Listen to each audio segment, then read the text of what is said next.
अहो थांबा थांबा, करिअरचा प्रश्न आहे ना, मग इतकी घाई कशाला करताय?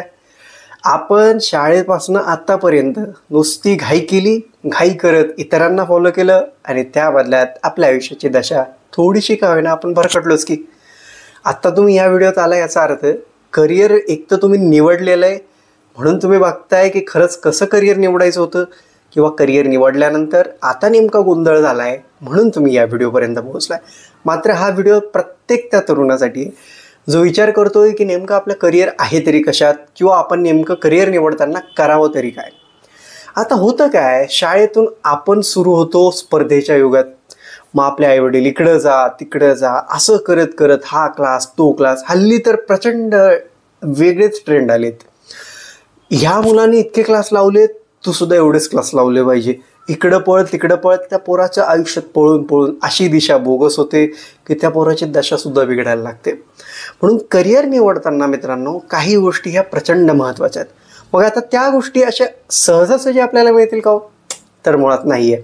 बघा ना, आपण जसं शाळेत असताना पहिली दुसरी तिसरी मग 10वीत 12वी असं अचानक आपण कुठेच नाही आलो ना, म्हणजे हळूहळू हळूहळू आपण एक एक टप्प्याने पुढे गेलो. करिअरसुद्धा मित्रांनो तशीच भानगड असते. एखादी गोष्ट आपण निवडतोय, मग तो निवडलेला विषय किंवा ती निवडलेली फील्ड ही फक्त त्या वेळेसाठी बरोबर असून चालत नाही ना.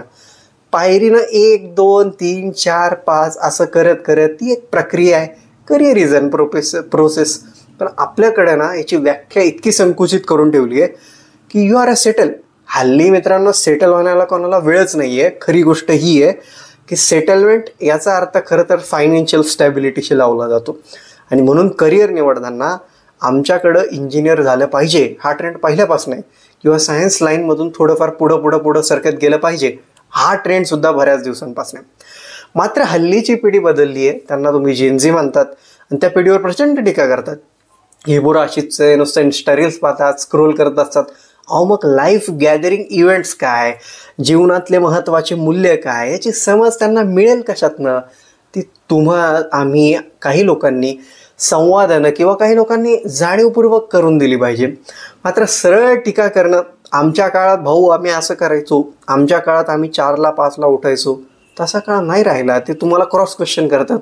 मग तुम्ही मॉर्निंग पिकल होतात म्हणतील, आम्ही तसं नाही, आम्ही नाईटिंग गेले तसं म्हणतील ते, आम्हाला रात्रीचा अभ्यास करायला आवडतो, आम्हाला रात्रीची कामं करायला आवडतात. मूळ मुद्दा हा की तुम्ही हल्लीच्या जेनझी पिढीला समजून सांगण्यापेक्षा त्यांना काही गोष्टी कृतीद्वारे सांगितल्या पाहिजे.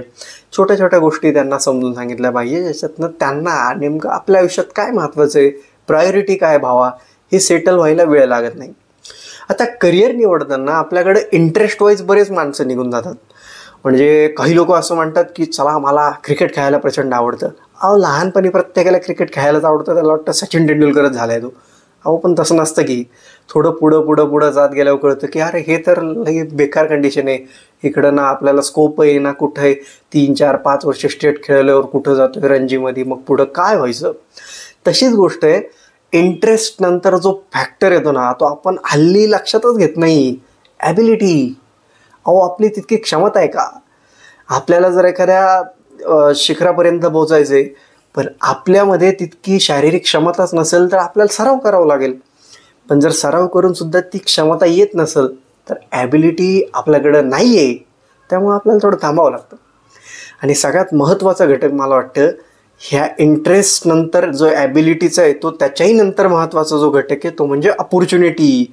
तुम्ही असे बरेच किस्से ऐकलेले असणार की यार तो ना टॅलेंटेड होता पण त्याला ना संधी मिळाली नाही, तो ना खूप हुशार होता पण त्याचं नशीब नाही चाललं. मात्र या सगळ्यामध्ये होतं काय, इंटरेस्ट, ॲबिलिटी, अपॉर्च्युनिटीज हा फक्त काही काळ मानवी आयुष्यात येणारा गुणधर्म असतो आणि तो प्रत्येकाच्याच वाटेल येतो असं नाही. ते त्याच्यात पर्सेंटेज ठरलेलं असतं.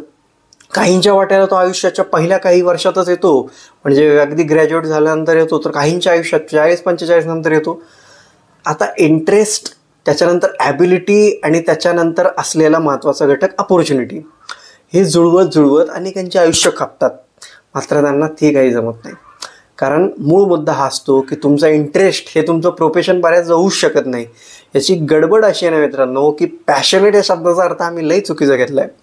म्हणजे I am passionate about singing, अरे पण माझ्यात तितकी क्षमता आहे का की मी 4 लोकांमध्ये जाऊन कॉम्पिट करेल आणि मग तिथून कुठेतरी पुढं स्ट्रगल करत करत करत करत काहीतरी काम घेईल, काहीतरी पैसे कमवल आणि परफॉर्मिंग आर्टिस्ट होईल. हल्ली सोशल मीडियावर बऱ्याच गोष्टी सोप्या झाल्यात, मात्र तरीसुद्धा अनेक जी गोष्टी आहेत ती सोशल मीडिया थ्रू आपल्याला इंटरेस्ट थ्रू अशा दाखवल्या जातात. मला याचे पॅशन होतं म्हणून मी हे केलं, म्हणून आज मला इतके फॉलोअर्स आहेत. हे सगळ्या पोकळ गोष्टी आहेत. मुळात तो तिथपर्यंत पोहोचलाय हा ठीक आहे, सोशल मीडियाचा वाटा असेल, त्याच्या मेहनतीचा भाग असेल, किंवा त्यानं केलेली कमाई असेल, किंवा त्यानं केलेल्या चांगले डिसिजन्स असतील.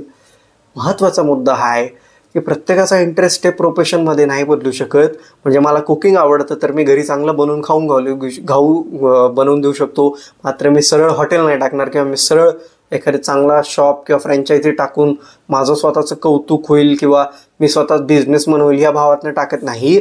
तर मेजॉरिटी ही वास्तविक आयुष्य जगण्यावर निर्भर असते.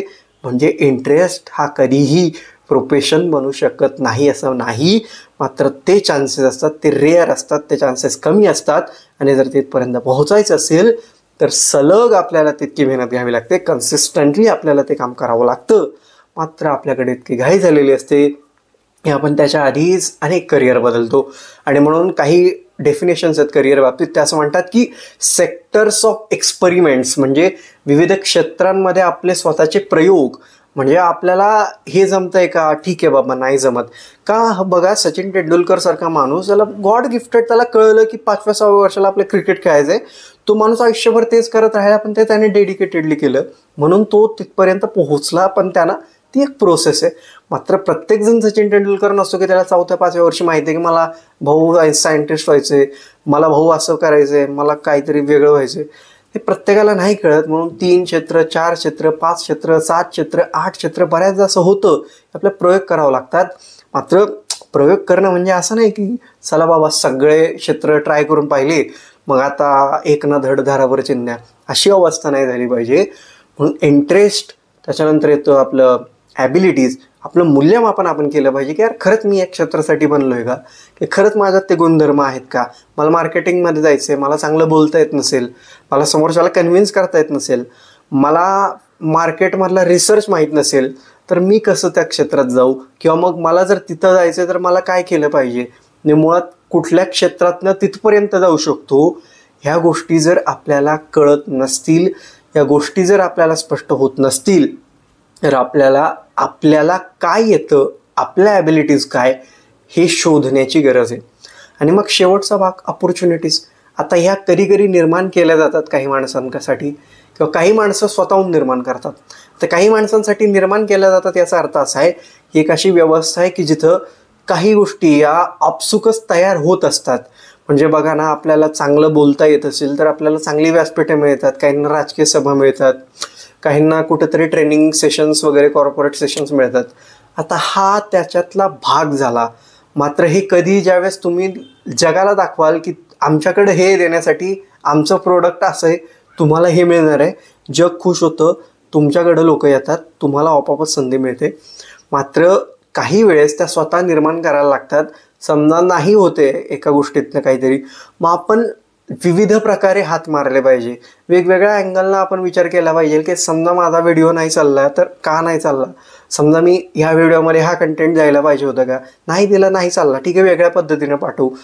आत्ता ह्या अपॉर्च्युनिटीज निर्माण होतात, सतत प्रयत्न करावे लागतात, सतत घाव घालावे लागतात, त्यावेळेस आपल्याला ते मिळतं, ते उपजतं. मला वाटतं या 3 गोष्टी आपण स्वतःला विचारल्या पाहिजे की बाबा रे माझे इंटरेस्ट काय, त्याच्यानंतर होणाऱ्या ॲबिलिटीज काय आहेत का माझ्यात त्या ॲबिलिटीज, आणि हो असतील तर मग मला अपॉर्च्युनिटीज कुठं आहे आणि मी कशा त्या निर्माण करू शकतो, किंवा मला कुठं संधी मिळू शकते. या सगळ्यांचं विश्लेषण आपल्याला स्वतः करावं लागेल. त्यावेळेस करिअर कोणी निवडायचं, तुम्हाला निवडायचं आहे. करिअर का निवडायचं आहे ते सुद्धा तुम्हाला निवडायचं आहे, कशासाठी निवडायचं आणि काय देऊ शकता तुम्ही त्या क्षेत्रात, हे सगळं तुम्हाला जमलं पाहिजे. Career is not a one day decision.